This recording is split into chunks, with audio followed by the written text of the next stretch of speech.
मैं डी के Deshmukh, training officer, fitter.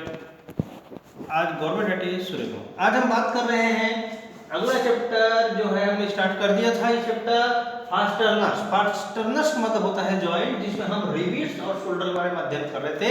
आज हम बात करेंगे इस चैप्टर के अंतर्गत अगला टॉपिक हमारा है रिविटेड जॉइंट। रिविट्स के जॉइंट के बारे में हम अध्ययन करेंगे आज इसी के बारे में। तो मुख्यतः निम्नलिखित दो प्रकार के रिविट जॉइंट्स प्रयोग में लाए जाते हैं। सबसे पहला होता है लैप जॉइंट। पहला नंबर होता है इसके अंतर्गत लैप जॉइंट्स। और इस लैप जॉइंट पे हम ये देखते हैं कि इस प्रकार के जॉइंट में दो प्लेट को एक दूसरे पर रखकर रिविट की जाती है। दो प्लेट्स मतलब होता है, एक फॉर एग्जांपल बताता हूँ, एक ये प्लेट आपको दिखाई दे रहा है, दूसरा ये प्लेट दिखाई देता है। हम यदि एक दूसरे को रखकर इस तरह से रखते हैं और इसके ऊपर हम जब ड्रिल करके इसको हम जोड़ना चाहें, ये दो प्लेट आपस में जुड़ जाएगा। इस तरीके से हम क्या करते हैं, उसको लैप जॉइंट। लैप मतलब होता है एक दूसरे के ऊपर लेप करना होता है, इसी को हम लोग लैप जॉइंट के नाम से जानते हैं। रिविट की जाती है।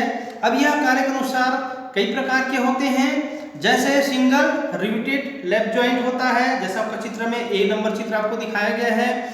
दूसरा होता है double chain riveted lap joint.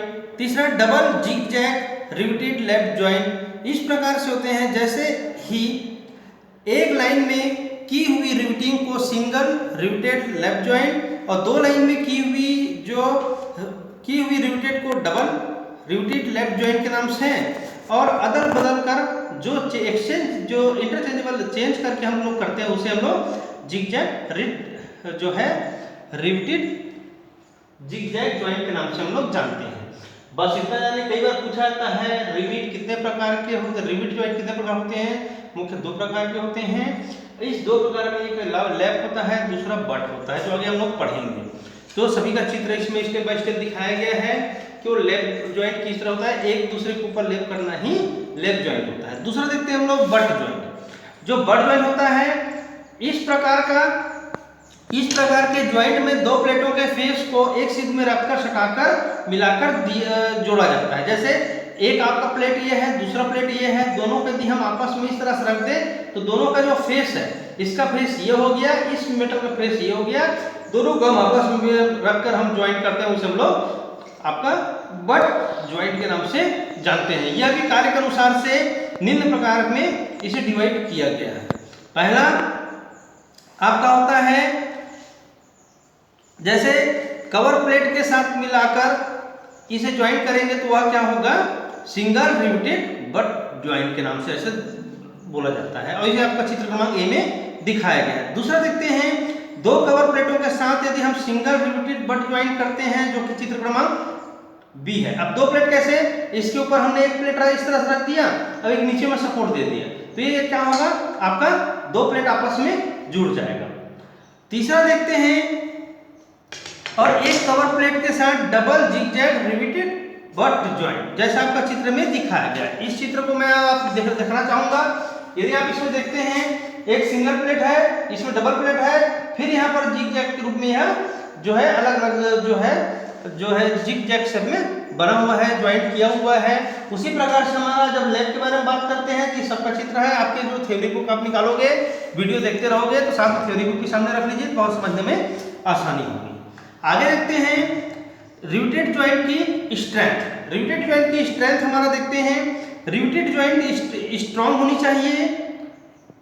यदि ऐसा नहीं है तो निम्नलिखित में से किसी एक की तरह वह खराब हो सकता है। यदि हमने सही सिस्टमेटिक यदि ज्वाइंट नहीं किया तो डिफेक्टेड हो सकता है, खराब हो सकता है। जैसे रिविट की शिपरिंग, रिविट की शियरिंग।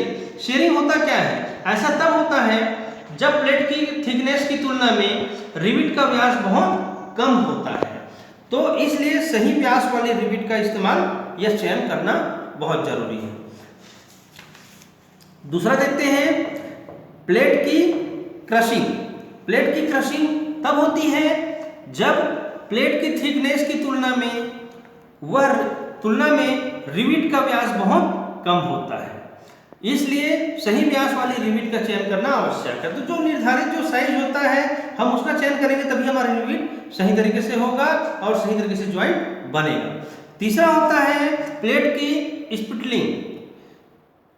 जो स्पिटलिंग जो है ऐसा तब होता है जब रिविट होल्स प्लेट के एज के बहुत नजदीक हो, इसलिए रिविट होल्स प्लेट के एज में सही दूरी पर होने चाहिए और सही लैप अलाउंस भी प्रयोग में लाना चाहिए जिससे हमारा रिविटिंग सही हो। और दूसरा होता है प्लेट की टीयरिंग। अगला होता है चौथा नंबर प्लेट की टीयरिंग। जो होता है जब प्लेट की टीयरिंग तब होगा जब रिविट होल्स आपस में बहुत नजदीक हो, इसलिए रिविट होल्स के बीच की दूरी या पिच सही होनी चाहिए जिससे ये समस्या ना हो। ये चारों चित्र आपके जो है बुक में दिया हुआ है, इसे आप देख सकते हैं। और यदि आप दोषपूर्ण रिविटिंग होता है, आपने गलती से अगर रिविट गलत कर दिया, रिविटिंग सही नहीं किया, तो उसे कुछ दोषपूर्ण भी होते हैं। वो दोषपूर्ण होते हैं निम्न प्रकार के होते हैं। होल्स को एक सिद्ध में ड्रिल ना करना। जैसे हमने दो प्लेट है, अब इसको ज्वाइन करना है तो मुझे यहाँ पे ड्रिल करना पड़ेगा। इस ड्रिल को हमने 90 डिग्री में नहीं करके हमने क्या किया 45, 60, 70, 80 में कर दिया, तो वहाँ दोषपूर्ण ड्रिल होगा जिससे हमारा रिविट भी तिरछा फिट होगा। ये हमारा दोषपूर्ण होता है। दूसरा, रिविटिंग से पहले सेंट के प्लेटों के लंब रूप में न रखना। लंब रूप मतलब होता है हमारा 90 एंगल राइट एंगल के रूप में न रखना भी हमारा दोषपूर्ण होता है। रिविटिंग अलाउंस कम होना भी एक दोषपूर्ण होता है और रिविटिंग अलाउंस अधिक होना भी दोषपूर्ण होता है। ना कम होना चाहिए ना अधिक होना चाहिए, बिल्कुल एक्यूरेट होना चाहिए रिविटिंग करते समय। और प्लेट और ड्रिल किए होल में बर्फ होता है। जैसे हमने कभी ड्रिल करते हैं तो ड्रिल करेंगे तो जब ये इधर छेद होगा तो इस निकलेगा, थ्रू होल होता है, उसको थ्रू होल बोलते हैं हम लोग। जब पूरी तरीके से ड्रिल पूरी थिकनेस को पार करता है तो जब ये पार करेगा तो ये जो मेटल का जो कॉर्नर है वो ऊपर में टच करता है। तो उंगली से आप इसको टच करोगे तो हल्का सा मेटल आपके हाथों में स्पर्श करेगा, उसी को हम लोग बोलते हैं बर्फ। तो ये बर्फ हमको साफ कर देना चाहिए। बर यदि साफ नहीं किए हैं तो रिविटिंग में भी दोष पाया जाता है। अगला देखते हैं, ए से रिविट के सेंटर के बीच की दूरी अधिक होने से भी गैपिंग हो जाती है और रिविट का पिच बहुत अधिक हो जाने से बकलिंग हो जाती है। तो यदि हमने पिच अधिक किया तो वह बकलिंग का अधिक हो जाएगा और यदि हमने रिविट से सेंटर के बीच की दूरी को अधिक कर दिया तो वह गैपिंग अधिक हो जाती है। इसलिए यह जो है निम्न जो आपके 6-7 प्रकार का दोष होते हैं पाया जाता है। इसलिए जब भी आप रिविटिंग का जब मौका मिलता है आप बिल्कुल एक्यूरेट हमसे करिए जिससे रिविटिंग कार्य बहुत आसानी से किया जा सके। आज के लिए हम इतना ही देखते हैं। धन्यवाद। आपका दिन शुभ हो।